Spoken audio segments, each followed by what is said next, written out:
nossa sexta e última palestra tem um tema que é o tema central do segundo Fórum Espírita de Tupaciguara. Esperança, é preciso que ela renasça em nossos corações. E para abordá-lo convidamos Eulália Bueno. Eulália nasceu em Espinho, Portugal. Em 29 de abril de 94, fundou juntamente com um grupo de companheiros o Lar Espírita Caminho do Cristo, em Santos, no qual é trabalhadora assídua e participa da diretoria. Eulália Bueno realiza palestras em vários lugares do Brasil e do mundo e tem 9 livros publicados: A Melhor Vida, Superando a Ansiedade, A Conquista da Felicidade, Ecos do Passado, No Silêncio dos Claustros, Noite no Cais e a Moura. E os infantis, Estelinha, A Estrelinha que Não Ficou Sozinha e O Sonho de Estelinha. Por favor, Eulália Bueno.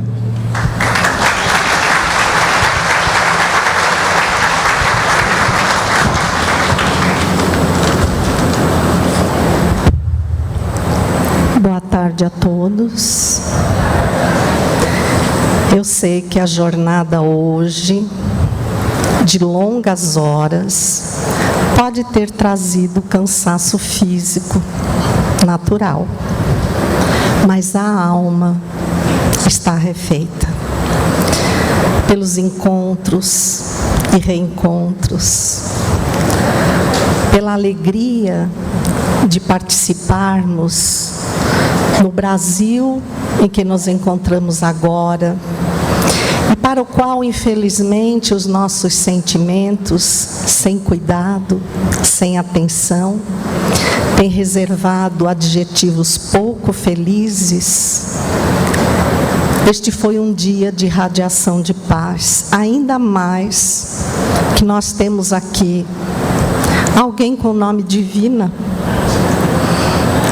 o Rubens, que são amigos muito caros a todos nós, à frente da Web Rádio Fraternidade. Esse trabalho de gigantes, costumo dizer que é a mãe de todas as webs, e já disse para eles que, conhecendo a sede da web, eu me senti visitando a manjedoura de Jesus. Porque somos incapazes de imaginar que num lugar tão pequenino, tão simples, irradie tanta luz. Então, que essa luz que vocês estão transmitindo ao mundo, e que obviamente, se não é o melhor que cada um de nós tem, embora para mim não sobrou nada, porque os meninos exímios falaram sobre tudo, mas sobrou a alegria de partilhar este momento com o Júlio. E que, como fui médium de psicografia de cartas consoladoras por 22 anos, eu vou pedir a vocês o silêncio da alma, a vibração de amor, a quietude, para que a esperança que pode raiar através de uma simples folha de papel é capaz de ser um divisor de águas na vida de quem está fazendo uma travessia muito dolorosa. Embora espíritas, sabemos que também os não espíritas buscam essa fonte para aquietar a sua angústia. Então, que nós façamos esse trabalho confiado pela espiritualidade superior, que é dar um laço feito de amor, nesse dia que fala de esperança. Um laço que seja para todos aqueles no mundo, e quando foram lidos os nomes dos países, nosso coração sentiu uma felicidade muito grande, porque são países que nenhum de nós esperaria que estivessem vinculados a este ambiente. A nossa responsabilidade é muito grande. que nós conseguimos transmitir esse abraço brasileiro de amor, de afetividade, transferindo paz, luz, esperança, fé ao mundo inteiro.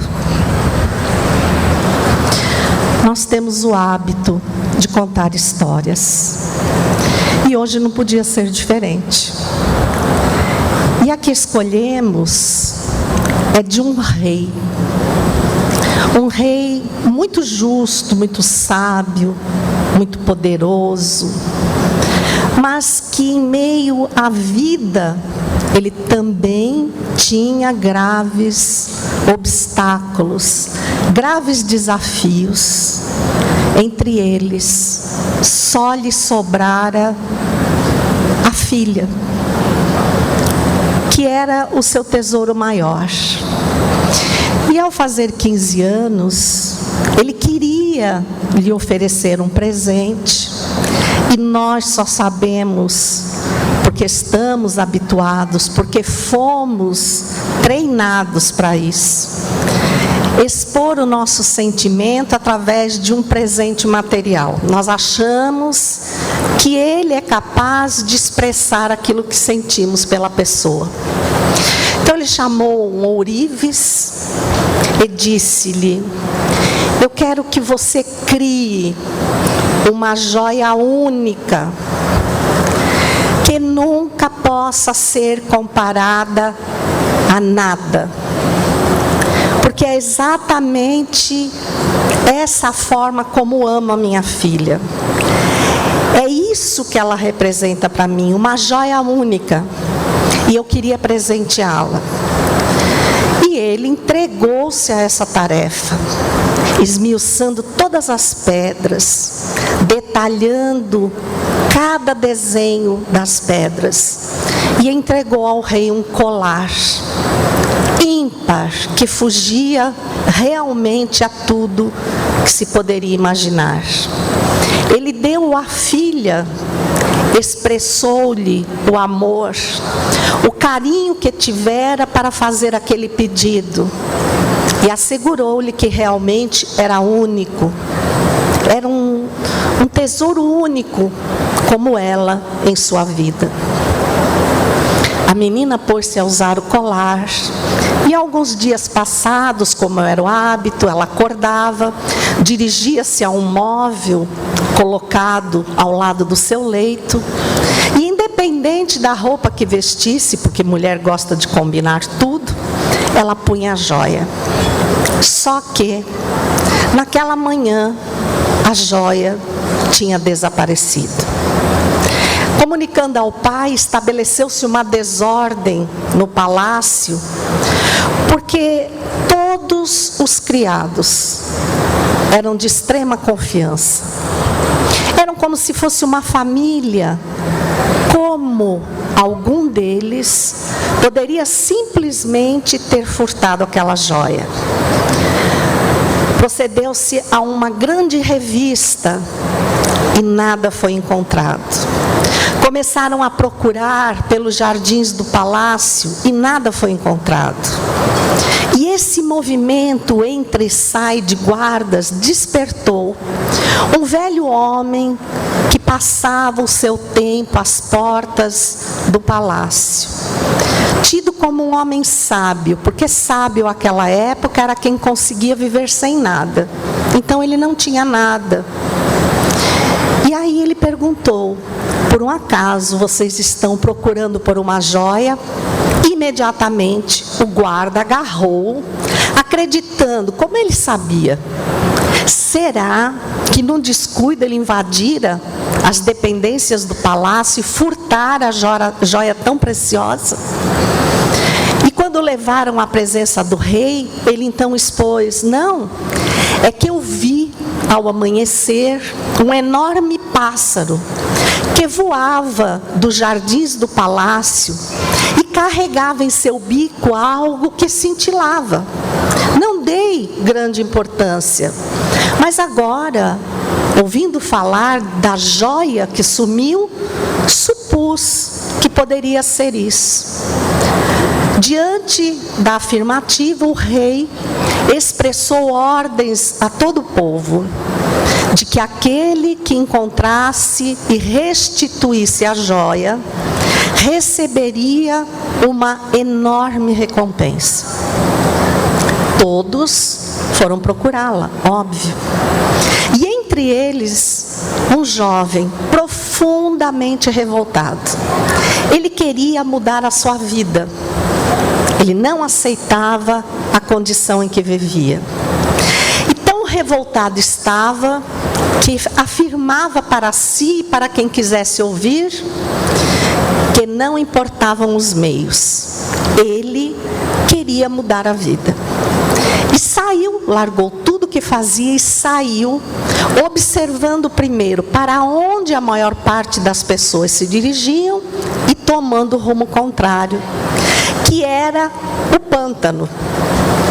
O pântano, para a grande maioria de pessoas, não representava um lugar onde, porventura, um pássaro conduzisse uma joia, mas foi para lá. Porque ele tinha certeza que se acharia sozinho, ficaria com a recompensa e mudaria a sua vida. E ele vasculhando o pântano, aquela água lodosa, fétida, de repente, ele vê o reflexo do colar. Enfia a mão, vasculha, percebe que o fundo, que não era distante, estava cheio de coisas. E dirigiu a mão enceguecido para o reflexo, puxando em seguida, na certeza de que havia resgatado o colar. Mas que nada. Ele tinha trazido um entremeio de galhos lodosos, com alguns vestígios de plantas, e enojado atirou tudo fora. E já começou a imprecar contra o dia, contra o pântano, contra Deus. As águas se acalmaram e lá estava o reflexo da joia. Dessa vez ele deitou-se e não poupou o esforço, mergulhando o braço totalmente, fugindo com o rosto da água suja. E quando se percebeu no local do reflexo, acreditando que dessa vez pegaria a joia, e ergueu a mão, nova sujeira se apresentou. Ele bateu na água e mergulhou nela, sem se preocupar com qualquer tipo de risco. E com os olhos abertos, tentando visualizar onde não era possível, porque a lama cobria a claridade do fundo, ele se debateu incansavelmente, até que uma voz lhe disse: não seja tolo. Ele saiu, olhou, e quem estava lá? O sábio. O que é que estás procurando aí? A joia. Como sabes, como tens certeza de que ela está aí? Eu a vi, então mostra-me. Ele saiu, totalmente coberto de lama, e mostrou ao sábio, tão logo as águas se acalmaram, que lá estava a joia. E o sábio impassível disse: não percebes que é apenas um reflexo? Tira os teus olhos da lama, ergue ao céu. Ele o fez e avistou na ponta de um galho da árvore que se debruçava sobre o pântano o colar íntegro ali pendurado. Por que é que nós trouxemos essa história? Nós viemos para falar de esperança, não de pântano, porque essa história é a de cada um de nós. Nós somos como aquele jovem. Percebam quantas etapas já tivemos em nossa vida, quantos desejos já manifestamos, alguns alcançados. Era exatamente neles que depositávamos toda a nossa alegria, toda a nossa felicidade. E ao atingi-los, não nos sentimos como imaginávamos. E de repente, tão de repente, nós recordamos de que estamos aqui de passagem. Que, sendo aquele rapaz revoltado com tudo, nós também pedimos uma mudança. Nós também falamos muita coisa contra Deus, porque estamos acostumados aqui a um mundo de privilégios e favorecimentos. Mas a lei de causa e efeito é incomparável, é única no universo. No universo. Ela rege cada célula do nosso corpo. Porque não basta que eu pense, eu tenho que esperançar. Eu tenho que me pôr a serviço para atingir aquele objetivo. E para que eu me ponha a serviço, eu tenho que ter uma lógica, uma razão, que é a fé. Quando eu peço, quando eu rogo, Deus emana uma energia para o universo, e os espíritos que o rodeiam no mais alto grau de pureza, que ordenam e co-criam, co-criadores em planos maiores, eles orquestram a divindade por onde for. E nós somos divindade, porque criados por Deus, essa divindade está latente em nós.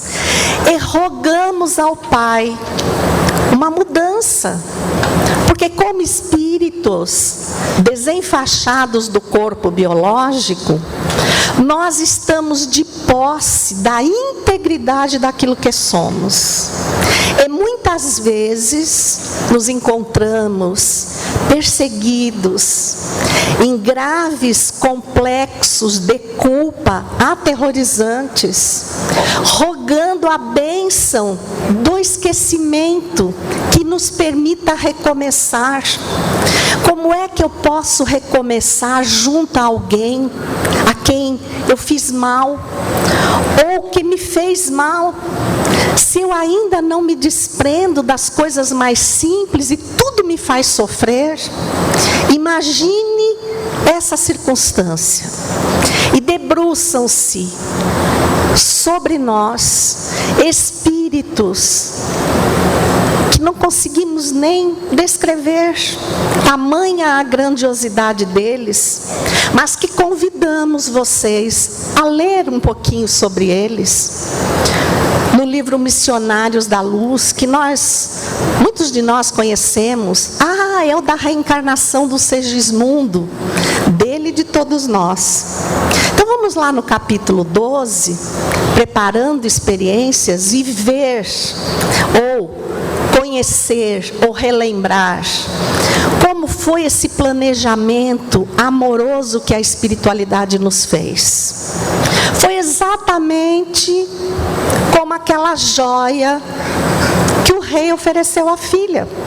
Então, a história da joia é uma metáfora para que possamos entender que somos joias únicas.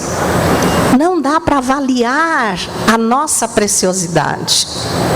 E quando ganhamos forma no planejamento efetuado, minuciosamente obedecendo a lei de causa e efeito, com um grande acréscimo de misericórdia, como se nós fôssemos pequenas bombas com retardo de explosão, para que tenhamos tempo no transcorrer da nossa infância de reprogramarmos pelas vias do amor todos os conceitos indispensáveis a sermos definitivamente homens de bem.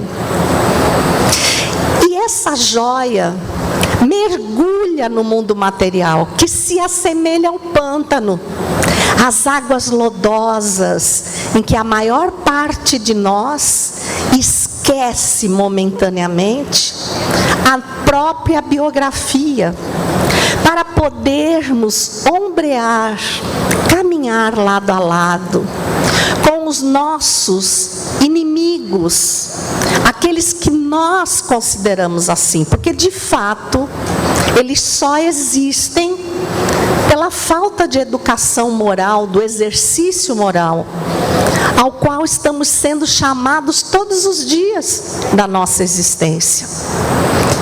E quando mergulhamos no pântano, fazemos como jovem, nós simplesmente esquecemos que somos espíritos imortais. Nós acreditamos que todos os valores que a Terra nos apresenta são obrigatórios. E aí eu passo a sofrer de uma doença gravíssima, chamada normose. Não tem a virose? Tem a virose. E outro dia, conversando com um grande amigo, que até é da Associação Médico Espírita de Goiânia, o Vicente Pessoa, e que é infectologista, ele me contou uma coisa impressionante. Todos temos viroses, todos. Então perguntem para você, quantas viroses vocês já tiveram? Elas nunca se repetiram, nunca. Porque tão logo eu tenha uma, eu estou imunizada. Eu posso pegar outra, mas aquela eu nunca pego. Agora imagina a normose. Porque a normose é o meu engodo, é uma ilusão de acreditar. Bom, eu sei lá que não é muito certo, mas todo mundo faz, é normal. É quando eu mergulho nas águas do pântano para alcançar um objetivo imediato, sem medir o efeito que isso vai causar na minha alma. Lembram do que ele falou? Eu quero atingir o meu objetivo a qualquer preço. Até porque o corpo é muito intenso.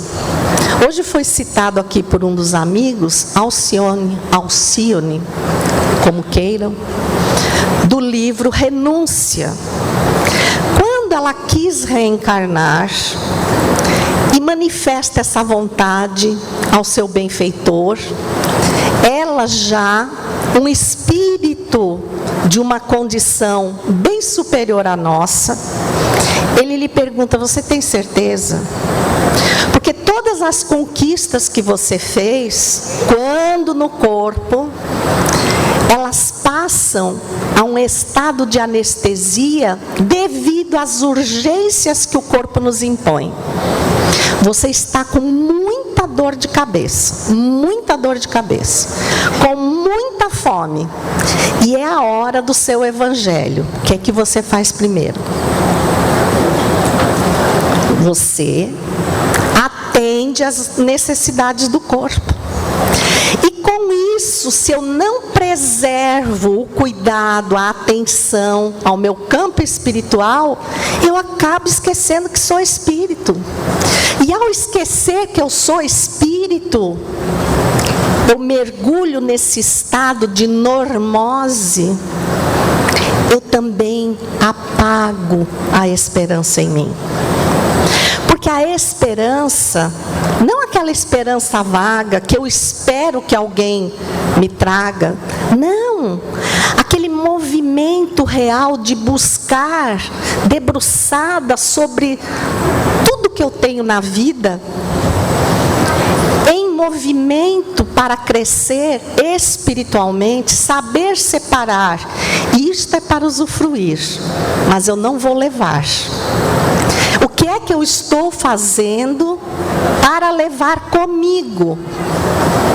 Qual é o meu empenho como espírito? Porque nós temos uma tarefa aqui na Terra. E ela não é material.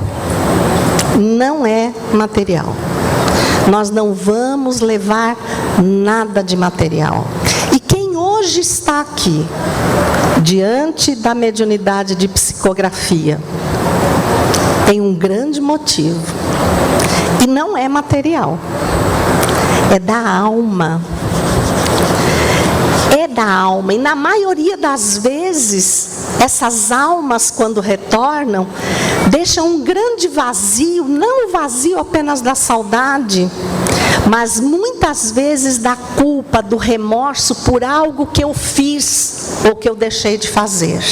Por quê?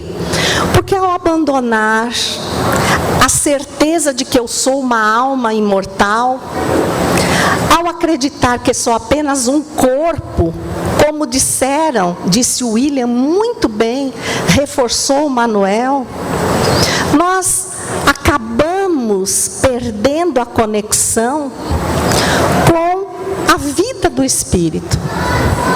E passamos a viver uma vida de imitação, uma vida puramente material. Esquecemos dos nossos grandes objetivos e nos perdemos nos caminhos dificultosos, escusos, ilusórios que a terra nos oferece. Estamos vivendo um momento ímpar? Estamos. Este momento, como qualquer outro, não vai voltar, mas este é uma etapa regenerativa. Que honra estar reencarnado agora. Vocês já imaginaram que Jesus nos concedeu essa honra no momento em que a nossa casa está em reforma e nós estamos habitando nela, o que pede uma diversidade, uma maleabilidade para lidar com essas situações. É um momento de transição. Mas o que é transição? Todo mundo fala transição planetária, é chique, mas é estranha. O psiquismo da Terra está denso, atuante sobre nós. Transição, segundo a física, é uma porcentagem pequena de um período. Então vamos fazer aqui uma comparação. Nós estamos agora na transição do dia. Vai começar a entardecer e vai anoitecer. Quanto tempo dura esse período? Aproximadamente 5% do período do dia. Que vamos falar de um equinócio, quando a noite e o dia têm o mesmo tempo, 12 horas. 5% seriam 60 minutos. Se você, agora nós vamos falar de matéria para entender o espírito. Se você se dirigir a uma estatística policial, ou entardecer, ou o amanhecer, em que o dia e a noite se mesclam, é o momento de maior índice de acidentes nas estradas. Por quê? Porque há uma mistura, os nossos olhos se acomodam ao dia ou à noite. Mas nesse momento de transição, tudo fica mais difícil. As pessoas às vezes não gostam de dirigir numa estrada, o sol descendo no horizonte, reflete, confunde. Se isso acontece a cada amanhecer e a cada anoitecer, o que dirá o período de transição moral da humanidade? Então vamos lá.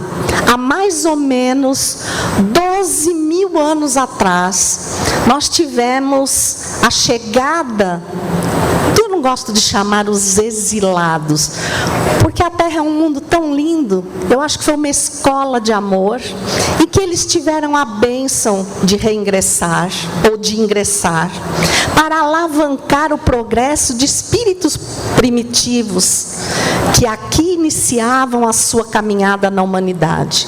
Alavancaram a ciência. Embora com falhas morais, porque hábeis na tecnologia, desenvolvidos na inteligência, e percebam que tem muita coisa em comum conosco agora, precisavam valorizar a moralidade. Então vieram ombrear com os simples, para aprender com a simplicidade e doar da sua inteligência. mais ou menos 12 mil anos. Isto é um cálculo só para que vocês compreendam a importância desse momento. Vamos aplicar a lei da física, 5% daria 600 anos. Gente, não é amanhã que nós vamos acordar e o mundo vai estar transformado. Porque o primeiro mundo transformado é o nosso mundo íntimo. E se aqui dentro de mim eu estiver permitindo que grace o pessimismo, a dúvida quanto à pergunta que o Manuel fez, e que todo mundo, me pareceu, Manuel, aquele momento que nós estamos no centro espírita, na aula, e que você pergunta assim, quem vai fazer a prece de encerramento? E todo mundo desvia o olho, sabe? Então, você fez uma sequência de perguntas, não fez? E todo mundo desviou o olho. Porque tinha medo de você estar olhando cara a cara, aguardando a resposta, né? Então, gente, a resposta é que nós estamos desesperançados exatamente porque desligamos o nosso Wi-Fi. Vocês sabiam que nós temos um Wi-Fi?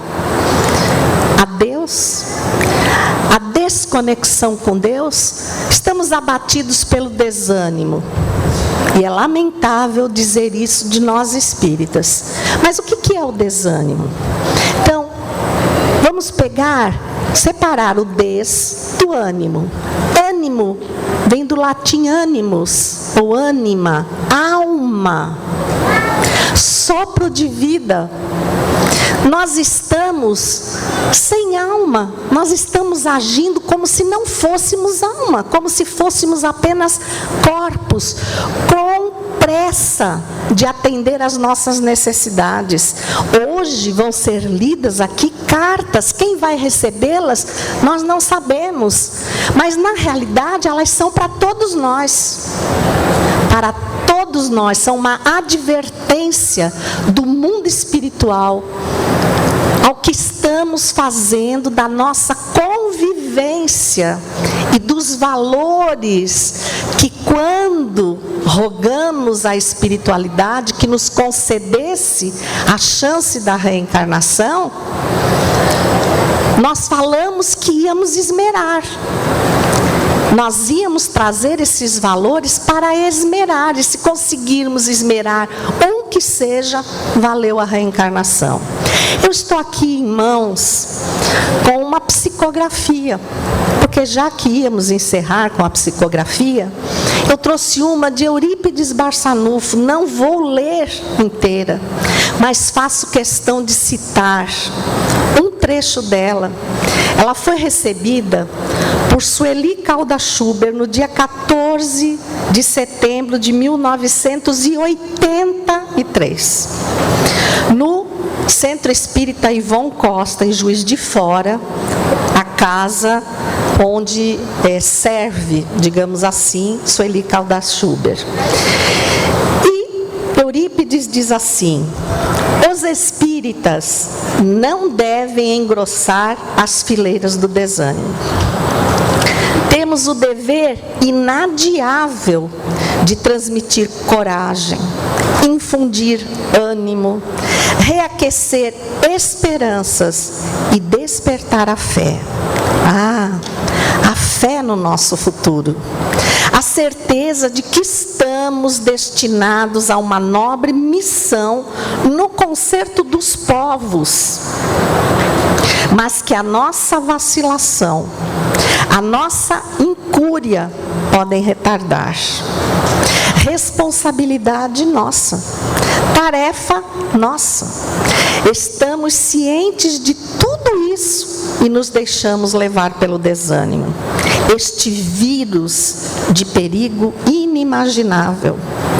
O desânimo e seus companheiros, o desalento, a descrença, a incerteza, o pessimismo, andam juntos e contagiam muito muito sutilmente, enfraquecendo o indivíduo, os grupos, a própria comunidade. São como o cupim a corroer no silêncio as estruturas. Não raras vezes, insuflado por mentes em desalinho, por inimigos do progresso, por agentes do caos, esse vírus se expande e se alastra por contágio, derrotando o ser humano antes da luta. A urgente necessidade de que a fé, a esperança e o otimismo renasçam em nossos corações.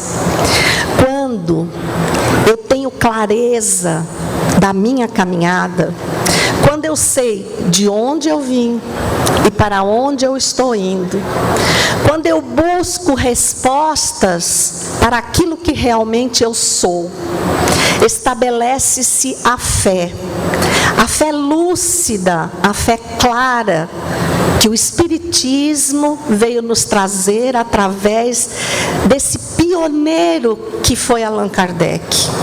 Esse espírito corajoso e estudioso que foi Allan Kardec. E quando a fé é clara, eu sei para onde estou indo e eu tenho ânimo para fazer essa caminhada, porque eu não me deixo abater pelos valores efêmeros. Parem e perguntem para vocês agora: o que me faz sofrer mais aqui, agora, na minha vida? E vejam nas respostas, que não serão apenas uma, quantas são referentes à vida material e quantas são referentes ao espírito. Será que me incomoda mais ter uma condição socioeconômica que me deixa a desejar? Ou eu não ter conquistado uma virtude, por exemplo, a paciência? O que me incomoda mais? Eu digo que a condição socioeconômica, mas não porque eu anseio ser rico, porque eu apenas queria viver com um pouquinho de folga. Agora, a paciência, não. Eu tenho muito tempo para conquistar. Agora, você há de convir que ninguém consegue paciência ganhando salário mínimo. Então, vejam que nós vamos depositando nos valores materiais a felicidade de um espírito que somos nós, que somos imortais. Prestem atenção aos valores que estamos colocando diante de nós. Nos apoiamos à tecnologia e nos confundimos com ela. Prestem atenção aos pensamentos. Quando Eurípides fala que estamos sendo insuflados por outras mentes em desalinho, os nossos pensamentos ultimamente rodam como os WhatsApp, como as postagens das redes sociais. Será que nós paramos diante de cada pensamento que invade o nosso campo mental e analisamos esse pensamento? Buscamos uma explicação lógica para esse pensamento ou já nos entregamos de roldão a tudo que venha junto com esse pensamento? E é por conta disso que temos sofrido desnecessariamente, porque se alguém disse para vocês que nós viemos aqui para resgatar, e aí nós sentimos aquele peso da dor, da dificuldade, informou errado. Nós estamos aqui num processo reeducativo, ou seja, nós estamos revisando matérias as quais tivemos dificuldade de aprender. Se você pega o seu filho e manda para a escola, se ele gosta de escola, ele vai feliz. Mas se ele não gosta, para ele é um sofrimento. E aí, você não vai mandar o seu filho para a escola porque ele não gosta da escola? É um sofrimento? Mostre para ele os benefícios que ele vai adquirir com isso. E transferindo para a reencarnação, é a mesma coisa. Pergunte para você: o que eu estou fazendo aqui? Quem foi que me colocou nessa? Por que eu estou nesse equipamento familiar, vamos dizer assim? Por que eu estou nisso? O acaso será que me atirou a essas condições? E dirija-se ao maior cientista da Terra e lhe pergunte: me explique por uma equação como é que tudo que existe na Terra, cada árvore, os mares, as montanhas, como é que elas foram programadas e construídas? Peça a ele. Leve-lhe uma mosca morta e diga-lhe: tome da sua ciência e faça renascer a mosca. Ele não vai conseguir. É apenas o orgulho, a prepotência, que nos faz acreditar que tudo está sob o nosso controle. E eu estou falando do cientista, estou falando de nós. Sabe quando é que nós somos infelizes? Quando as coisas não saem como a gente deseja. E por que é que sentimos isso? Porque não temos fé. Ou seja, não sabemos nada sobre nós. E, obviamente, não temos rumo, não temos objetivo, não temos esperança. Então, tudo surge em nossa vida como um grande tsunami. Na Revista Espírita, de 1868, no mês de fevereiro, está lá um texto de Lacordaire, que foi recebido em 1862. Então percebam que passaram-se 6 anos para a análise desse texto. Kardec tinha o cuidado de avaliar a universalidade dos ensinos espíritas. Então ele não saía publicando qualquer coisa. E Lacordaire fala assim: no topo dos espíritos puros, na mais alta escala dos espíritos puros, ao lado de Deus, olha, presta atenção. Então, quando eu atingir o espírito puro, eu estou no primeiro patamar. Quantos patamares tem para chegar ao topo? São infinitos. Então, no topo de espíritos puros, ao lado de Deus, existem espíritos co-criadores em plano maior, que recebem as emanações de Deus e, sobre a sua orientação, criam o universo. A esses espíritos chamamos Cristos. Também já foi citado aqui hoje. E eu acho que um deles esteve aqui na Terra. Vocês ouviram falar de Jesus, o Cristo, que está lá no plano de co-criador maior de Deus? Então, gente, a nossa classe, ele é o professor, é ele que dirige a Terra. Vocês acham mesmo que, se tudo foi tão minuciosamente planejado, nós e a nossa vida são fruto do acaso? Será que nós pensamos que, por conta de alguns milhões que se debatem insistentemente, na maioria das vezes por pura ignorância, ignorância no sentido de não ir buscar o conhecimento, de não ir buscar a sua própria biografia, por conta desses milhões ou desses bilhões que sejam, a Terra vai naufragar? Claro que não. Este momento que nós estamos vivendo, que eu disse que é uma honra viver, é que você foi convidado a dar a sua contribuição. Mas tudo bem se você não quiser. Tudo bem. Não haverá castigos eternos, nem você vai para o inferno. O pior que pode acontecer é você ter uma viagem para um planeta que esteja começando. Mas você concorda que por sobrevivência, exatamente pelo valor que damos ao material, lá nós vamos produzir? Nós vamos alavancar o progresso? Nós vamos ser obrigados a sair dessa zona de conforto, achando que por um passe de mágica o mundo vai ser diferente? Ou porque alguém tem a responsabilidade de construir esse mundo para nós, porque estamos com pressa de ser felizes? Somos nós que estamos perdendo a oportunidade, que estamos cedendo a esses pensamentos que nos invadem o psiquismo a todo instante e que não avaliamos adequadamente, que recebemos e já incorporamos ao nosso modo de ser. Quando você discute com alguém, você acha mesmo que teria necessidade de avançar tanto?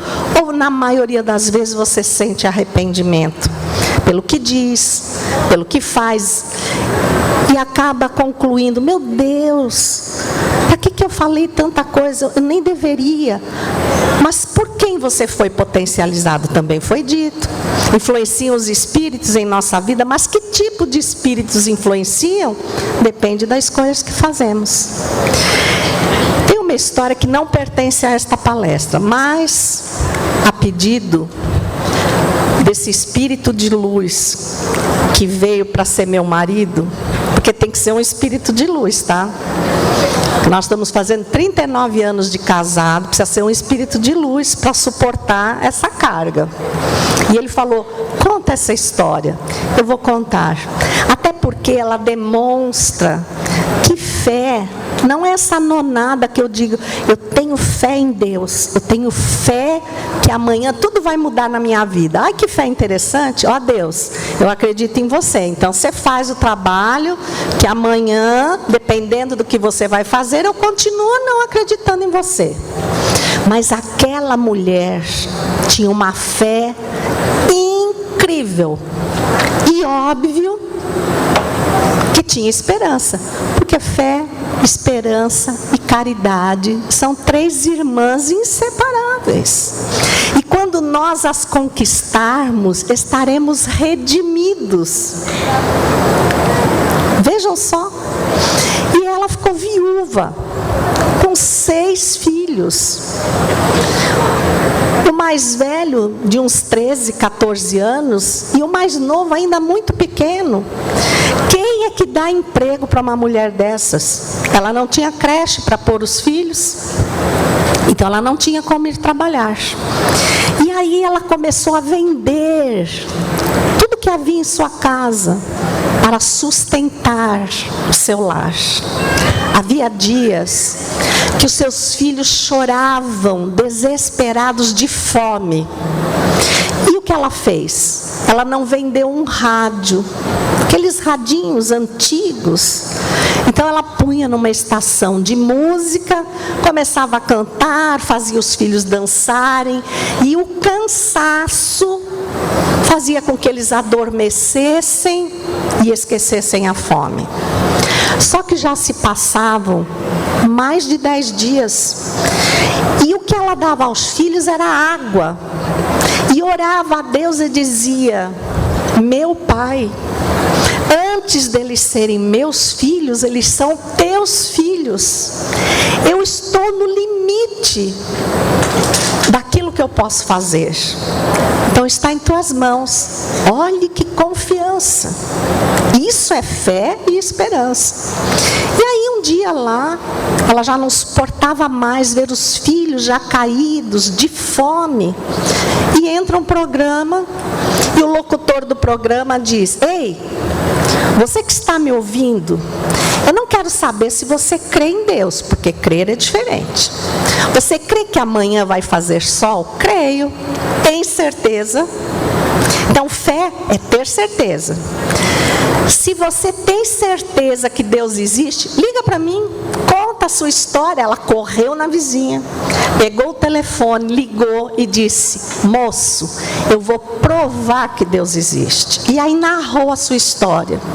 E óbvio, o locutor ficou muito comovido e realmente teve que acreditar. Como é que crianças tenras, 10 dias sem comer, como é que estavam sobrevivendo? Só Deus, só a espiritualidade, sob a ação de Deus, para colocar alimento naquela água. Como tantas vezes o Chico narrou, que sem ter nada para dar aos seus pobres, orava sentidamente e distribuía a água como se fosse sopa. E eles se reanimavam as energias físicas. E o locutor realmente se comoveu e ela disse: moço, não desliga. Olhe, Deus é tão justo, tão bom, que eu tenho certeza que agora Ele vai tocar o coração de alguém que está nos ouvindo, e que essa pessoa vai me arrumar um emprego e matar a fome dos meus filhos. Gente, não é que tinha? Tinha um homem ouvindo, dono de uma rede de supermercados, só que ele era ateu. E aí ele achou que era a grande chance dele provar que Deus não existia. E foi ele que ligou para a rádio e disse: olha, fulana ligou aí e tal, mas eu vou provar que Deus não existe. O senhor vá lá, faça a cobertura na porta da casa dela, que eu vou levar um caminhão de doações. E instruiu 2 funcionários para levarem as doações, uma carta de emprego, creche para as crianças, tudo que ele podia. Mas encarregou-os, com o risco deles perderem o emprego, de que quando a mulher perguntasse quem foi que mandou, que eles dissessem: o diabo. Porque era a prova dele que quem tocou foi o diabo e não Deus. Mas quem disse que a mulher perguntava? A mulher se ajoelhou e agradecia: muito obrigado, meu Deus, muito obrigado, meu Deus. E aí um olhou para a cara do outro, sabendo que o patrão estava ouvindo, que se não falassem do diabo para ela, perdiam o emprego. E um deles, mais atrevido, disse: ô dona, a senhora não vai perguntar quem mandou não? Ela disse: vou não, meu filho, vou não. Porque sabe, quando meu bom Deus manda, até o diabo obedece. Pare e pense.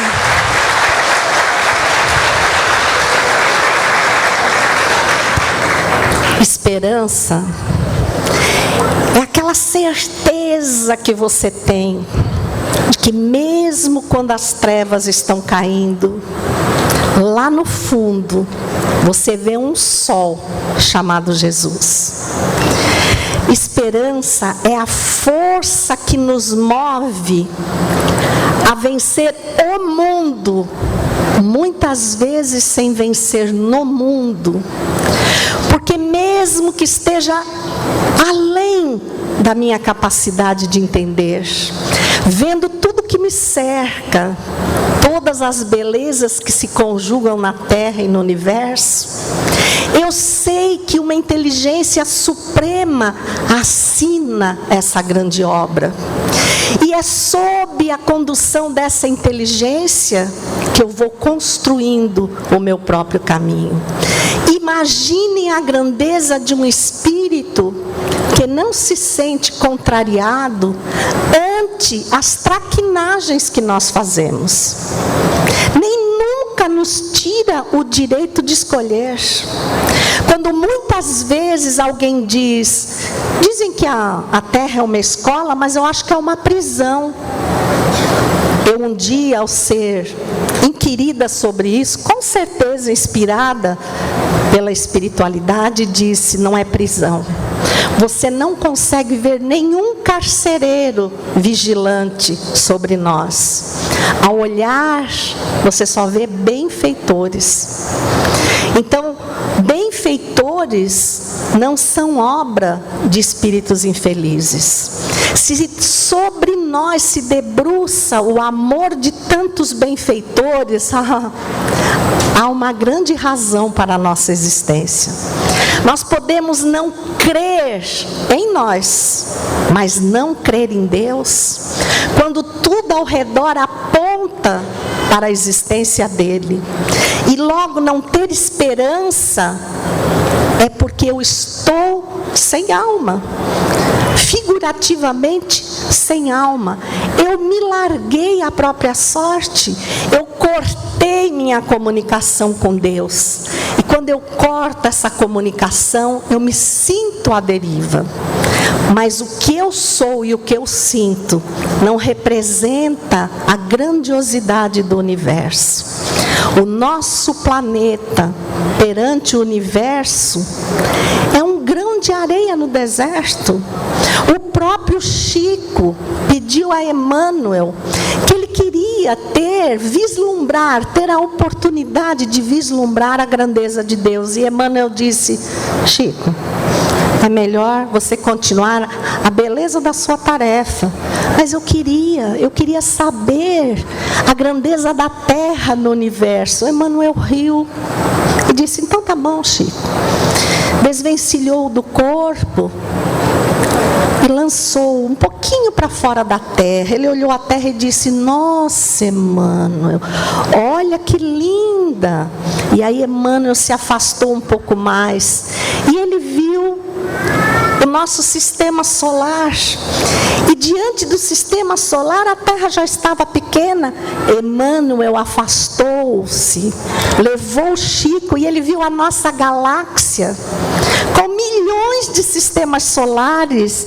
E aí Chico ficou perturbado e Emmanuel disse: não, é só a nossa galáxia.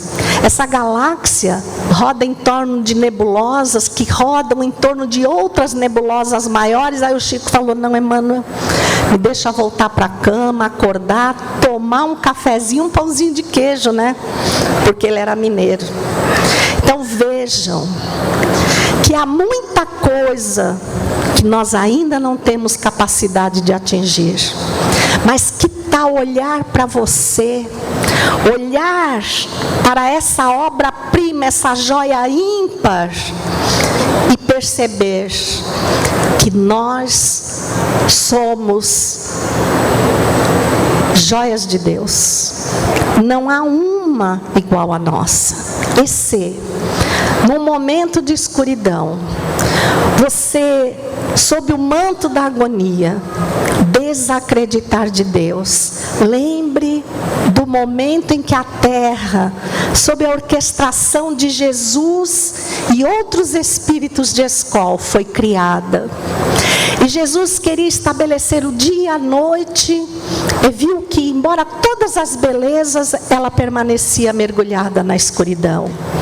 Ele olhou o infinito e rogou ao Pai: permite-me, Pai, desprender as estrelas para que quem visita a terra possam doar um pouquinho da sua luz.